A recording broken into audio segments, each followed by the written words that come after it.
Qubee afaan Oromoo beekuun ka'umsa ta'us dubbisuuf barreessuuf qofaa isaatti gahaa miti. Saffisaan dandeettii afaan Oromoo barreessuuf dubbisuu keenyaa wantoota cimsan arfan kanaan booda jechoota afaan Oromoo baay'ee isaanii dubbisuun viidiyoo kana seenaaf akka ol kaawwattan shakkii hin qabu. Hanga xumuraatti hordofuun gahee keessan ta'a. Inni jalqabaa qubee dubbachiiftuudha. Qubee dubbachiiftuu sababni nuyi addatti beekuu nu barbaachisee fi qubeen dubbachiiftuu sagalee mataa isaanii qabu. Kanaaf qubee dubbachiiftuu afaan Oromoo shanan eenyu akka isaan ta'an adda baastanii beekuu danda'uu qabdu. Erga qubee dubbachiiftuu addaan baasnee beeknee boodammoo qubee dubbachiiftuu kana sagalee dheeraa fi sagalee gabaabaatiin haala kamiitiin dubbisuu akka dandeessan sirriitti beekuu danda'uu qabdu jechuudha. Qubee dubbachiiftuu kana bakka lamatti isiniif qoodee kaa'een jira. Inni jalqabaa tokko tokko ta'ee qubeema jiran kan keenya jiru gaafa ta'u, lammaffaa irratti garuu qubee dubbachiiftuu kanaa lama lamaan kan nuyi wal bira keenyee jirru jechuudha. Gaafa lama lamaan wal bira keenyu sagaleen isaanii maal ta'a? Dheereffameetu kan dubbisnu jechuudha. Irra harkisnee dheeressineetu kan nuyi ofirraatii dubbisnu. Meegaa kan jalqabaa kana sagalee gabaabaa kana haa laallu. A jenna. A. Asitti gaafa lama ta'u garuu A jenna. A. Fakkeenyaaf kanaan ana jenna yoo ta'e ana. Kanaan kan ka'u garuu aanaa.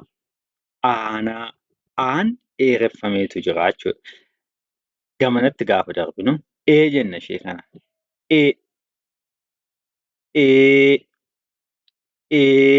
Ni dheeressina gaafa isaan lama ta'an. I.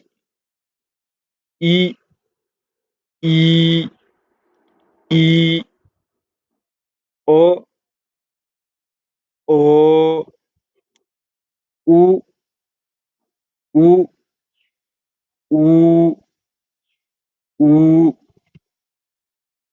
Wantoota ijoo arfan keessaatii inni tokko qubee dubbachiiftuu kana kallattii lamaatiin haala kanaan ibsuu danda'uu keenya. Adeemsi lammaffaan itti fufeetu jira.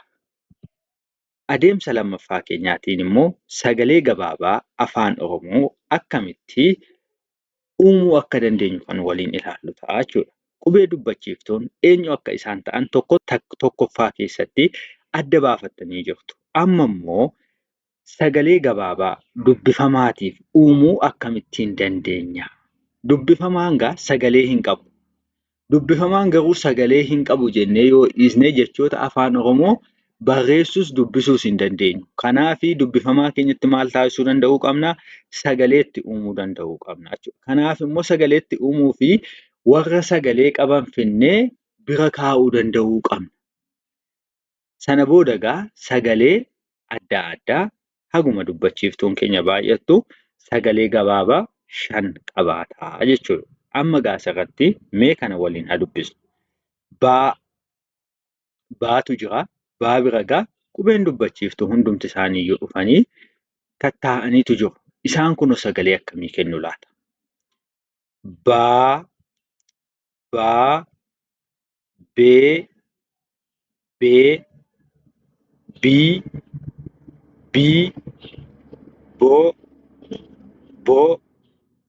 boo, buu. Caatti gaafa darbinu caa, cee,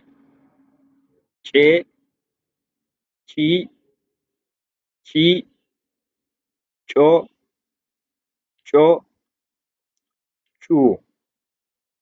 cuu. Kun qubee dachaati. Chaa jedhama. Qubeen lamaan kun wal bira teessee maal jedhamti? Chaa jedhamteetu dubbifamti jechuudha. Chaan akkuma qubee kamiiyyuu qubee afaan Oromoo keessaatii isa tokko qubee dachaa ta'e malee. Egaa dubbachiiftuun isa biras haaluma warreen kaan bira teesseen teesseetu jirti jechuudha. Kanaaf jalqaba irratti chaa jenna kana. Waan bira taa'ee jiruuf chaa. Gamanatti chee, chii, choo,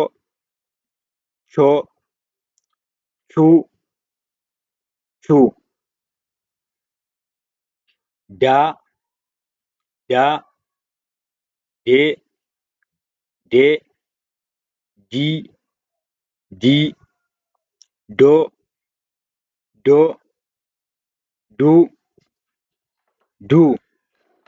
Namoonni gama onlaayiniitiin sarara keessoo fayyadamuun barachuu barbaadan dhuunfaanis ta'ee gareen kan simannu yeroo ta'u, namoonni dhuunfaan baratan yeroo kamiyyuu galmaa'uun barnoota keessan itti fufuu dandeessu. Warreen giruuppii yookiin gareen baratan harcaatii tokko malee isin hordofsiisuu fi galmee yeroo hunda hanga guyyaa 30tti kan isin galmeessinu yeroo ta'u, barnoonni gaafa guyyaa tokkoo akka faranjootaatti eegala. Lakkoofsa armaan gadiitiin gama iimoo, waasaappii, teelegiraamiitiin sagalee nuuf kaa'uu, nuuf bilbiluu dandeessu. Barnoonni keenya akkuma itti fufeetti jira. Asittis qubee dachaati. Qubeen dachaa 7tu jiru. Amma ammaatti qubee dachaa tokko laalleetu kaane. Kun immoo lammaffaa keenya jechuudha.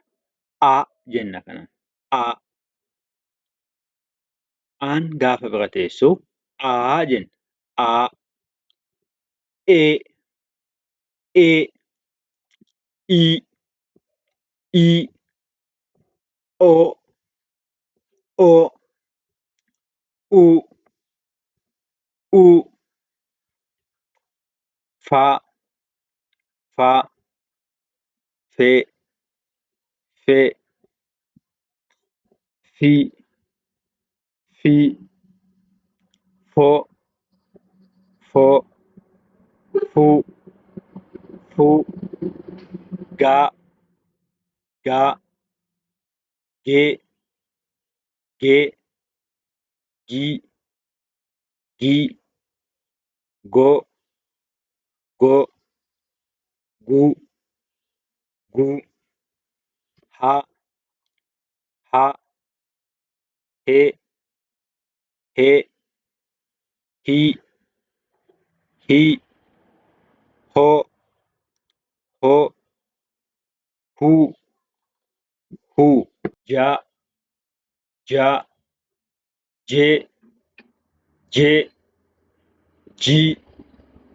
Ji. Jo. Jo. Ju. Ju. Ka. Ka. Ke. Ke. Ki. Ki. Ko. Ko. Ku. Ku. La. La. Le. Le. Li. Li. Lo. Lo. Lu. Lu. Ma. Ma. Me. Me. Mi. Mi. Mo. Mo. Mu. Mu. Na. Na. Ne. Ne. Ni. Ni. No. No. Nu. Nu. Kun qubee dachaati. Nyaa jenna. Aan gaafa bira teessu nyaa. Nyaa. Nyee. Nyee. Nyii. Nyii. Nyoo. Nyoo. Nyuu. Nyuu. Pa. Pa. Pe. Pe. Pi. Pi. Po. Po. Pu. Pu. Pa. Pa. Pe. Pe. Pi. Pi. Po. Po. Pu. Pu. Qa. Qa. Qe. Qe. Qi. Qi. Qo. Qo. Qu. Qu. Ra. Ra.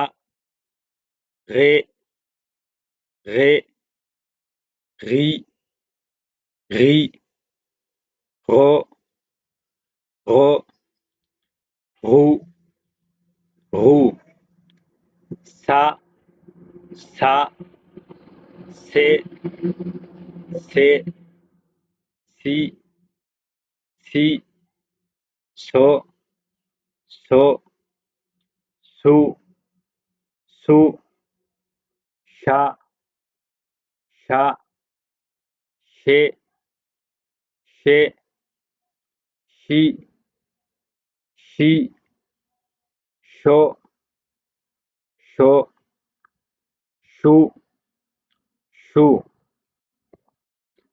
taa, taa, tee, tee, tii, tii, too, too, tuu, tuu, tsaa, tsaa, tsee, tsee, tsii, tsii, soo, soo, suu, suu, va, va, vee, vee, vii, vii, voo, voo, vuu, vuu, waa, waa,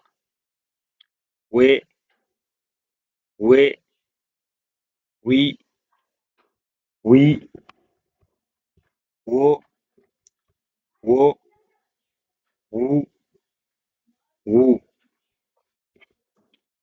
xaa, xaa, xee, xee, xii, xii, xoo, xoo, xuu, xuu, yaa, yaa, yee, yee, yii, yii, yoo, yoo, yuu, yuu, zaa, zaa, zee, zee, zii, zii, zoo, zoo, zuu, zuu, shaa, shaa, shee, shee, shii, shii, yoo, yoo, yuu. Wantoota ijoo afran keessaatii wantoota lama ilaallee jirra. Jalqaba irratti qubee dubbachiiftuu, itti aansuun sagalee gabaabaa. Sagalee gabaabaa kanammoo haala kamiin jechoota keessatti akka fayyadamnu isteeppii arfaffaa irratti kan waliin ilaallu ta'a. Ammallee isteeppii sadaffaan akkuma itti jira. Wantoota ijoo afran keessaatii inni sadaffaan sagalee dheeraa beekuu danda'uu qabna jechuudha. Afaan Oromoo keessatti jechoonni sagalee gabaabaa akkuma jiran jechoonni sagalee dheeraa qabanillee ni jiru jechuudha. Sababa kanaatiifi sagalee dheeraa haala barbaachisuun ofirraatii beekuu danda'uu qabna. Sagalee dheeraa kan nuyi jennu egaa dubbachiiftuun lama lama ta'ee dubbifamaa keenya bira gaafa taa'u sagalee dheeraa ta'e nuu kenna jechuudha. Fakkeenyaaf yeroo darbe sagalee gabaabaa keessatti baa tokkoo fi aa tokko gaafa dubbisnu baa jennee dubbisaa turre. Baa. Amma garuu aan tokko sababa itti dabalamee jiruu fi baa dheeressineetu kan nuyi dubbisnu. Ishee kanaan bee jechaa turre. Bee. Een tokko gaafa itti dabalamtu bee. Haala kanaatiin dheeressinee dubbisaa deemna jechuudha. Bii, boo,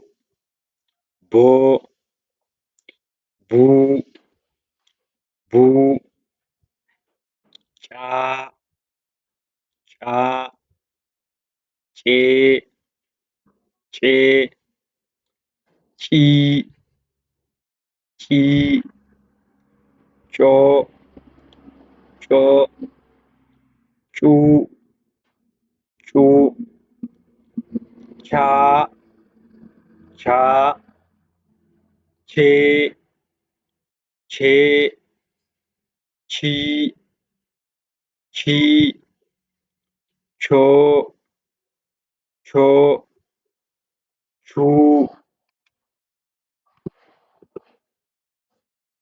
chuu, chuu, daa, daa, dee, dee, dii, dii, doo, doo, duu, duu.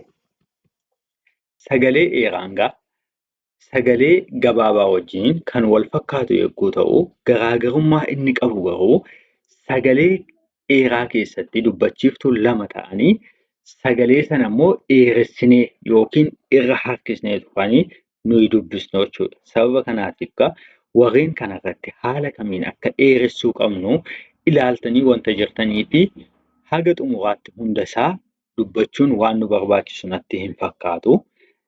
Isaan kana caalaa garaagarummaa isaan jechoota keessatti qaban irratti yoo xiyyeeffanne gaarii ta'a. Warreen kana ilaaluu warreen barbaaddanii haga xumuraatti warreen jiran ilaaluu dandeessu. Garuu kan inni isiniif sagaleesse jarreenuma toora arfan kana isiniif sagaleesseen jira. Tooronni 24tu hafee jira. Isaan immoo haaluma kanaatiin dheeressuu qofaadha jechuudha. Dheeressitanii dubbisuudha waan ta'eef kanarratti yeroo keessan hin gubu. Namoonni barreeffatanii shaakaluu barbaadan suutattanii ilaaluu dandeessu. Jarreen kana.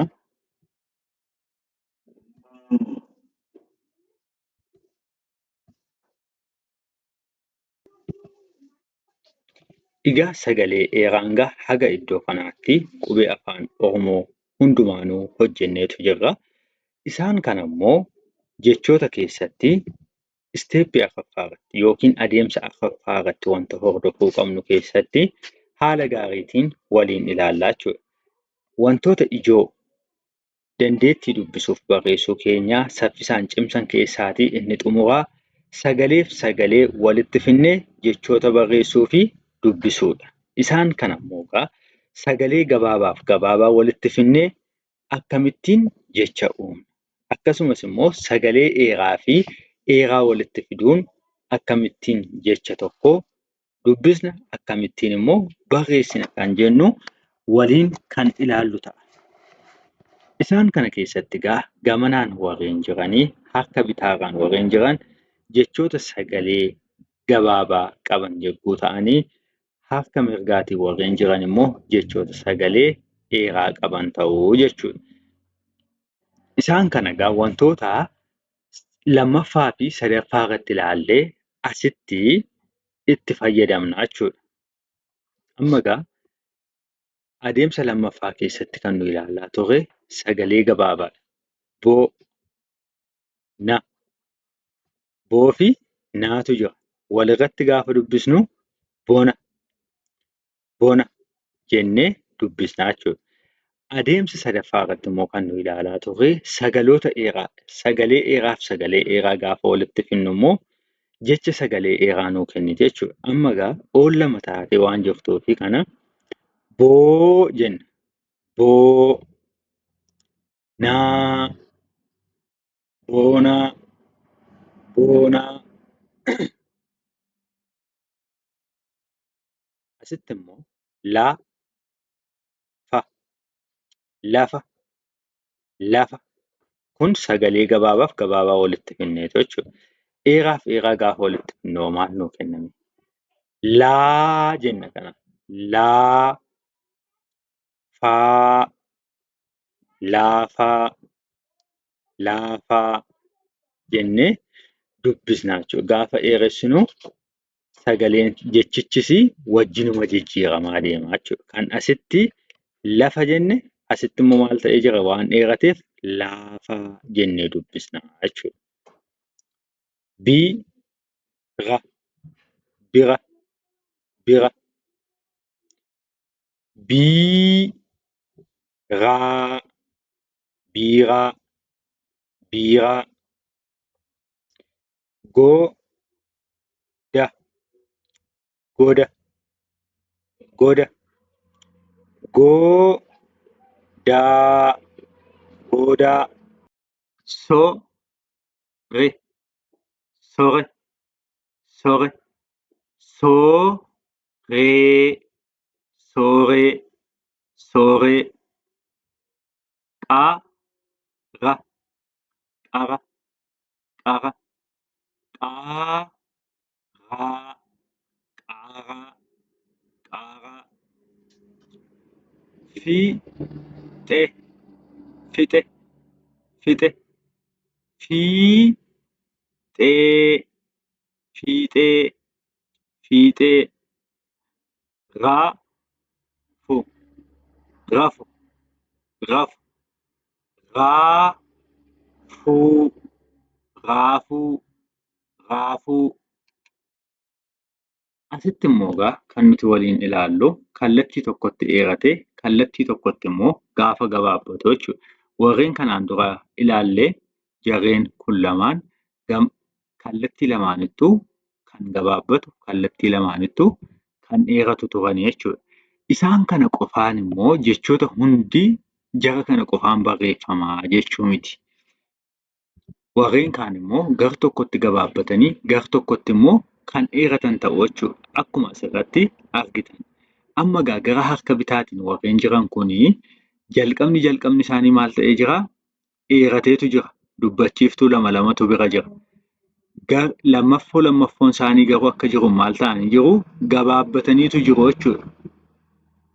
Warreen gara harka mirgaa jiran kun immoo jalqabni isaa gabaabbateetu jira. Kana jechuun dubbachiiftuu tokko tokkotu dubbifamaa keenya bira jira jechuudha. Garuu immoo lammaffoo isaanii irra kanneen jiran hundumti isaaniiyyuu maal ta'anii jiruu? Dheerataniitu jiru. Dubbifamaa tokko bira dubbachiiftuu lama lamatu taa'ee jira jechuudha. Isaan kana gaafa ta'u akkamittiin dubbisnaa? Garaagarummaa jechaa akkamii guutummaan guutuutti fidu kan jedhu mee waliin haa ilaallu. Amma gaasitti baa dheeressinee dubbisna. Baala, baala, baala. Kana immoo gaafa dubbisnu balaa, balaa, balaa. Jarri kun lamaan akka wal isinitti hin fakkaanne. Kun maal jenna kanaan? Baala, baala. Kanaan immoo balaa, balaa. Asitti toora lammaffaatti gaafa ceenu suuta, suuta, suuta. Asitti immoo suun hin gabaabbatti. Taan ni dheerata. Taa, taa, sutaa, sutaa. Sadaffaan qooda, qooda, qooda. Qodaa, qodaa, qodaa. Daare, daare, daare. Daree, daree, daree, daree. Egaa kallattii inni itti dheeratuu fi kallattii inni itti gabaabbatu garaagarummaa hagas guddatu kan argamsiisudha jechuudha. Sababa kanaatiif afaan Oromoo gaafa barreessitanii fi gaafa dubbistanii kallattii inni itti dheeratu, kallattii inni itti gabaabbatu yoommoo guutummaan guutuutti ni gabaabbata ta'es yoo guutummaan guutuutti dheerata yoo ta'es warreen kanaa sirriitti adda baastanii jechoota akkasii sirriitti qo'achuu danda'uun dandeettii afaan Oromoo keessan dubbisuu fi barreessuu keessan kan isiniif saffisiisu ta'a jechuudha. Namoonni gama onlaayiniitiin barachuu barbaaddan nu quunnamuu dandeessu. Namoonni miseensa hin ta'iin sabiskiraayib taasisuun miseensa ta'aa. Viidiyoon kun namoota baay'ee bira akka inni ga'u sheer taasisuu hin dagatinaa isiniin jenna. Jechoottan kun jechoonni baay'een ni jiru waan ta'eef isaan kanammoo tokko tokkoon diignee kan waliin barannu ta'a. Yaadni afaan Oromoo barreessuu fi dubbisuu garuu jalqabarraatii kana fakkaatu jechuudha. Warreen kaan immoo walumaan jabeeffachaa kan deemnu ta'a. Haga kana hubattaniittu yoo ta'e afaan Oromoo keessatti parsantii 60 ol barreessuu fi dubbisuu dandeessaniittu jechuudha. Kanaaf viidiyoo kana ammallee irra deebi'aatii haala isaaf maluun sirriitti dhaggeeffadhaa isiniin jennaa. Fayyaa nuuf ta'aa. Horaa bulaa. Deebana.